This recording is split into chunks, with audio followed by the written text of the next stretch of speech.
블랙리스트 진상조사위가 왜 설치됐죠? 그 목적이 뭡니까? 의원님께서 잘 아시는 것처럼 좀 간단히 빨리 대답해 네, 주십시오. 문화예술위원회 지원 배제와 관련해서 일어났던 피해, 진상을 조사하고 제도를 개선하기 위한 목적으로. 자, 진상조사하고 제도 개선하는 것. 그렇습니다. 결국 법을 농단했다. 이러한 것에 대해서 정말 이런 일이 다시는 되풀이돼서는 안 된다. 이런 목적으로 설치된 거라고 봅니다. 그렇다면 어떠한 조직보다도 더 법에 맞춰서 법에 확실한 근거를 갖고 객관적으로 공정하게 운영되어야 되겠죠? 그렇습니다. 그런데 본위원이 이렇게 자세히 살펴보니까요. 도대체 이 조직과 기관이 구성되고 설립되고 운영되는 여러 가지 부분에 있어서 법에 근거가 없거나 법을 위반했거나 법을 회피하기 위해서 이 기관을 설치하고 운영하고 있다고 보여집니다. 그래서 저는 지금의 형태의 블랙리스트 진상조사위는 한마디로 새로운 적폐라고 규정할 수밖에 없다. 그래서 지금의 이 위원회는 해산하고 새롭게 법에 맞춰서 목적에 맞춰서 제대로 구성하시라는 것을 촉구하면서 하나하나 짚어보도록 하겠습니다. 먼저 블랙리스트 진상조사위원회의 성격이 뭡니까? 자문위원회입니까? 의결기구입니까? 자문위원회입니다. 자, 자문위원회라고 말씀하고 계십니다. 맞습니다. 우리는 블랙리스트 진상조사위가 새로운 문화정책에 대해서 자문을 구하기 위한 것이다. 그랬기 때문에 이것이 법에 의하지 않고 훈령에 의해서 설치되었습니다. 그런데 블랙리스트 진상조사위원회가 뭐라고 말을 하느냐? 7월 진상조사위원회가 이렇게 이야기하고 있습니다. 블랙리스트 작성 및 실행에 관여한 기관장 및 책임자들의 용태를 본인들이 결정하겠다고 합니다. 그리고 조영선 변호사는 7월 30일 제가 지금 말씀드리는 것은 2017년 9월 18일 제1차 국민보고대에서 책임자들의 용태를 자기들이 결정하겠다고 합니다. 7월 31일 그 위원 중에 하나인 조영선 변호사는 문체부 공무원들을 징계하고 고소 고발하도록 조치하겠다고 합니다. 자, 자문위원회가 이런 거 할 수 있습니까? 없습니까? 조사를 해봐야 알 수 있습니다. 그것은. 아니, 자문위원회가 이렇게 징계를 결정하고 책임자들을 용퇴하고 이렇게 할 수 있습니까? 없습니까? 자문위원회가. 자문위원회도 그 행정기관 소속 위원회 설치 운영에 관한 법률에 근거해서 어떤 문제에 대해서 조사하고 그리고 제도 개선에서 연구할 수 있고요. 자, 징계를 결정한다는 것은 이것은 자문을 넘어선 의결의 의결의 권한까지 주는 것이고요. 이것은 탈법적인 운영입니다. 도대체 의결의 구속력이 인정되는 기구를 자문위원회라는 이름으로 해서 이러한 위원회에다가 한마디로 징계권 이거 주는 것이 이게 맞는 겁니까? 행정기관 소속 위원회 설치 및 운영에 관한 법률에 따르면 위원회는 성격이 뭡니까? 이 행정기관 위원회가 뭐 하는 겁니까? 행정위원회는 이러한 것을 결정하라고 있는 것이 아닙니다. 어떠한 법률의 근거도 없이 이렇게 자문위원회가 실질적으로 징계권을 하는 것은 한마디로 탈법적인 것이다. 저는 이 위원회가 이 사실상 법을 탈법했다고 말씀드릴 수 있고요. 두 번째, 위원 구성은 공정해야 되겠죠? 그렇습니다. 자, 그런데 위원 한번 보십시오. 자, 전부 다 어떤 사람들이냐? 민간위원도 사실은 민간위원회 적폐위원회에서 얘기한 대로 민간위원회 처음은 문체부 안은 3명으로 하려고 그랬어요. 그런데 결국은 민간위원 몇 명 했습니까? 10명으로 늘렸죠, 민간위원도. 16명으로. 민간위원 16명으로 늘리고, 기간도 4개월이 문체부 원안이었는데, 6개월 플러스 3개월 무한적으로 활동을 하면서, 민간위원 중에서, 15명 중에서 9명이 블랙리스트 피해자라고 주장을 하고 있어요. 그러면 이렇게 전부 다 피해자로 구성되어 있는 이 위원회가 과연 객관적이고 공정한 결정을 할 수 있다고 봅니까? 이것이 새로운 문화예술 정책을 제안을 하려면 이렇게 되는 거예요. 소위 진보좌파 정권이 집권했을 때 화이트리스트가 보수 정권이 집권했을 때 블랙리스트가 되고 이런 식으로 번갈아 가면 어떠한 발전이 일어나겠습니까? 민주주의 발전을 위해서는 이것은 객관적이고 공정한 위원들로 구성을 해야죠. 16명 중에서 9명이 블랙리스트 피해자라고 주장을 하는데 그 9명 중에서 지난 5년간 국가에다가 신청한 사람은 딱 2명밖에 없었어요. 신청도 안 해놓고 블랙리스트 피해자라고만 주장을 하는데 또 신청한 2명은 한 명은 900만 원 정도 예산을 받아갔고 한 명은 7,500만 원 정도 받아갔습니다. 그래서 피해자라고 하는 것도 상당히 또 이해하기 어려운데 그동안 피해자라고 자처한 분들입니다. 결국 9명은 피해자라고 자처한 분들입니다. 결국 위원들이 편향적으로 구성되었어요. 그 다음 두 번째로는 위원 중에서 변호사는요. 사실상 위원회를 구성할 때는 반드시 위원회 제척 기피 회피의 사유를 규정하게 되어 있는데 이 훈령에는 이러한 사유도 규정하지 않고 또한 그러한 위원들을 실질적으로 위원으로 선임을 했습니다. 무슨 말씀이냐면 보통 일반적으로 위원회의 위원이 해당 안건의 당사자의 대리인이거나 대리인이었던 경우에는 위원회 심의 의결에서 제척하는 사유로 규정하고 있는데 이러한 규정도 안 두었고 실질적으로 블랙리스트에 대해서 그동안 그 집단 소송을 대리한 변호사가 여기에 들어가 있습니다. 이건 명백히 규정 위반이라고 생각을 합니다. 이 부분에 대해서는 어떻게 생각하십니까? 답변 드리겠습니다. 우선 이제 또 그럼 마저 더 질의하겠습니다. 네. 자, 그다음 전문위원을 뒀어요. 전문위원을 9명 두기로 한 것도 10명을 뒀는데 10명도 채용 절차를 제대로 거치지 않고 10명을 뒀는데 또 이 전문위원도 대다수 다 편향적인 사람입니다. 그런데 과연 이 제가 보니까 규정을 살펴보니까 전문위원을 둘 수 있는 규정이 없어요. 지금 문화부가 이 경우에 전문위원을 둘 수 있다고 위원회 법의 제10조에 행정기관의 장이 직접 지원을 하기 곤란한 경우에 해당한다고 하는데 그거는 이 위원회가 행정부처를 통할하는 위원회의 경우에만 볼 수 있거든요. 근데 지금 전문위원은 그렇습니다. 여기에 대해서도 한번 답변해 보시죠. 저희 네. 다른 분들이 11분씩 하는데 거기서 다른 분들 그렇게 많지 않고 자, 그 답변 그건 여야 구별해서 했던 것은 아니고요. 아까 좀 여러 가지 좀 온선이 있어서 그랬던 건데 예. 자, 장관님 답변 답변을 드리겠습니다. 예, 답변하십시오. 예. 네.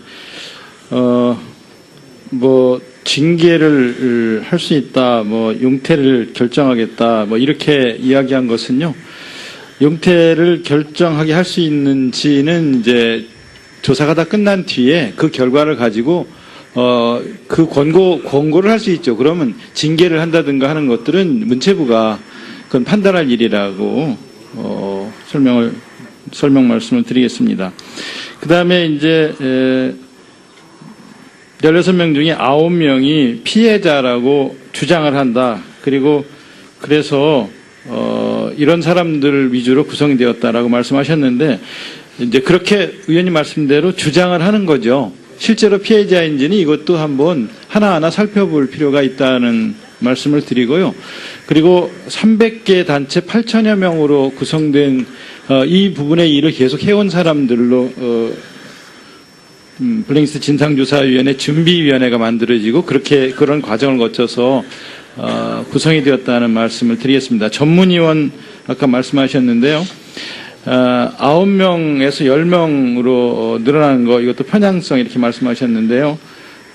이 9명 중에 9명이었다가 1명이 이 중에 대학 강의 문제가 겹쳐서 그렇게 되면은 정상적으로 매일 출근해서 일할 수 없기 때문에 그러면 안 된다고 그래서 중도에 그만두게 되었고요. 그리고 그만두면서 다시 한 사람을 뽑아야 되는데 제도 개선 문과에 두 사람 중에 한 사람이라서 나머지 한 사람을 또 이렇게 뽑으면서 이 9명이 10명으로 늘어났고요. 아까 말씀하신 변호사 부분 주로 말씀하신 그 조영선 변호사는 지금 소송 대리인 관련해서 말씀하셨던 그 조영선 변호사는 사임을 했다는 말씀을 드리겠습니다. 오현득 국기원 원장이 아까 증언한 것 관련해서 위증이 있어서 기록에 남기겠습니다. 오현득 원장은 아까 연 활동비로 3천만 원밖에 안 받는 것밖에 외에는 딴 게 없다라고 얘기를 했는데 연 활동비 3천만 원 외에 활동비와 또 다른 식사비 명목으로 2천만 원, 출장비 지원 명목으로 5천만 원, 그리고 차량 지원비로 2천만 원에서 1억 2천을 월급에 받는 것으로 돼 있고요. 그리고 아까 임원들의 급여가 2억 3천으로 왜 2배가 뛰었냐라는 걸 모른다고 그랬는데 그 작년에는 임원 전체 급여가 1억이었는데 2억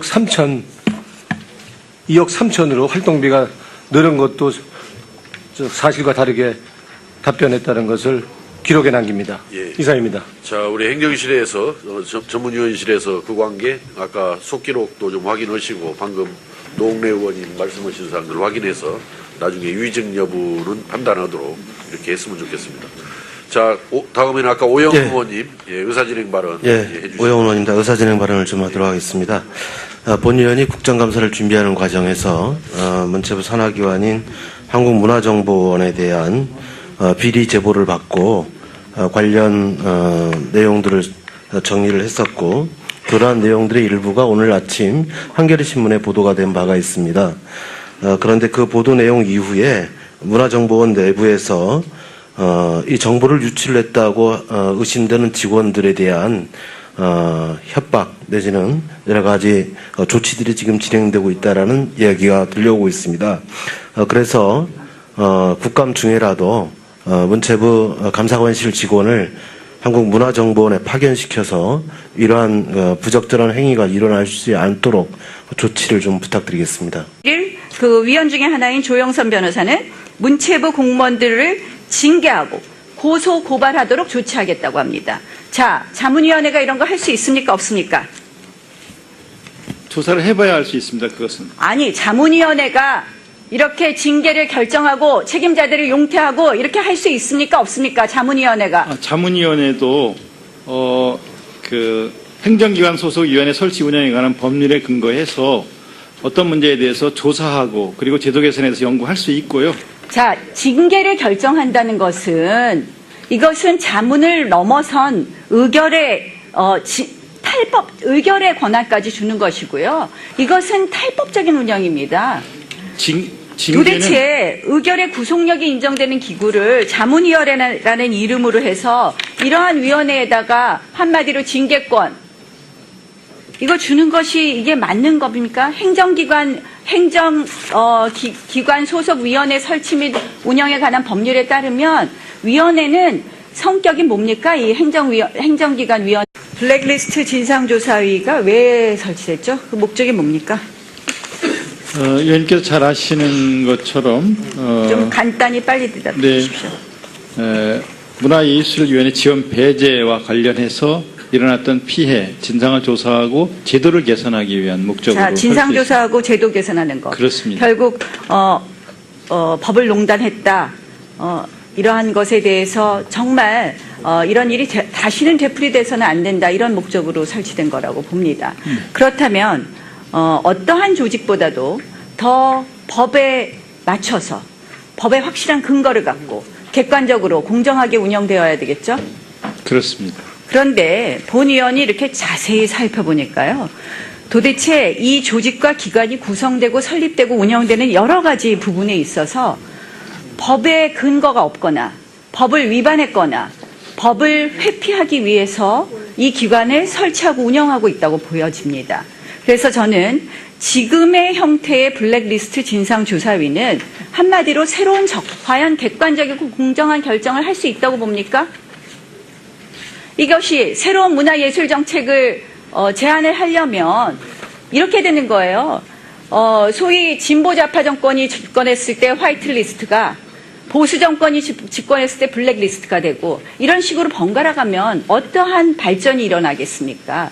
민주주의 발전을 위해서는 이것은 객관적이고 공정한 위원들로 구성을 해야죠. 16명 중에서 9명이 블랙리스트 피해자라고 주장을 하는데 그 9명 중에서 지난 5년간 국가에다가 신청한 사람은 딱 2명밖에 없었어요. 신청도 안 해놓고 블랙리스트 피해자라고만 주장을 하는데 또 신청한 2명은 한 명은 900만 원 정도 예산을 받아갔고 한 명은 7,500만 원 정도 받아갔습니다. 그래서 피해자라고 하는 것도 상당히 또 이해하기 어려운데 그동안 피해자라고 자처한 분들입니다. 결국 9명은 피해자라고 자처한 분들입니다. 결국 위원들이 편향적으로 구성되었어요. 그 다음 두 번째로는 위원 중에서 변호사는요 사패라고 규정할 수밖에 없다. 그래서 지금의 이 위원회는 해산하고 새롭게 법에 맞춰서 목적에 맞춰서 제대로 구성하시라는 것을 촉구하면서 하나하나 짚어보도록 하겠습니다. 먼저 블랙리스트 진상조사위원회의 성격이 뭡니까? 자문위원회입니까? 의결기구입니까? 자문위원회입니다. 자, 자문위원회라고 말씀하고 계십니다. 맞습니다. 우리는 블랙리스트 진상조사위가 새로운 문화 정책에 대해서 자문을 구하기 위한 것이다. 그랬기 때문에 이것이 법에 의하지 않고 훈령에 의해서 설치되었습니다. 그런데 블랙리스트 진상조사위원회가 뭐라고 말을 하느냐? 7월 진상조사위원회가 이렇게 이야기하고 있습니다. 블랙리스트 작성 및 실행에 관여한 기관장 및 책임자들의 용태를 본인들이 결정하겠다고 합니다. 그리고 조영선 변호사는 7월 30일 제가 지금 말씀드린 것은 2017년 9월 18일 제1차 국민보고대에서 책임자들의 용태를 자기들이 결정하겠다고 합니다. 7월 30일내가 뭐 하는 겁니까? 행정위원회가. 행정위원회는 이러한 것을 결정하라고 있는 것이 아닙니다. 어떠한 법률의 근거도 없이 이렇게 자문위원회가 실질적으로 징계권을 하는 것은 한마디로 탈법적인 것이다. 저는 이 위원회가 이 사실상 법을 탈법했다고 말씀드릴 수 있고요. 두 번째, 위원 구성은 공정해야 되겠죠? 그렇습니다. 자, 그런데 위원 한번 보십시오. 자, 전부 다 어떤 사람들이냐? 민간위원도 사실은 민간위원회 적폐위원회에서 얘기한 대로 민간위원회 처음은 문체부 안은 3명으로 하려고 그랬어요. 그런데 결국은 민간위원 몇 명 했습니까? 10명으로 늘렸죠, 민간위원도. 16명으로. 민간위원 16명으로 늘리고, 기간도 4개월이 문체부 원안이었는데, 6개월 플러스 3개월 무한적으로 활동을 하면서, 민간위원 중에서, 15명 중에서 9명이 블랙리스트 피해자라고 주장을 하고 있어요. 그러면 이렇게 전부 다 피해자로 구성되어 있는 이 위원회가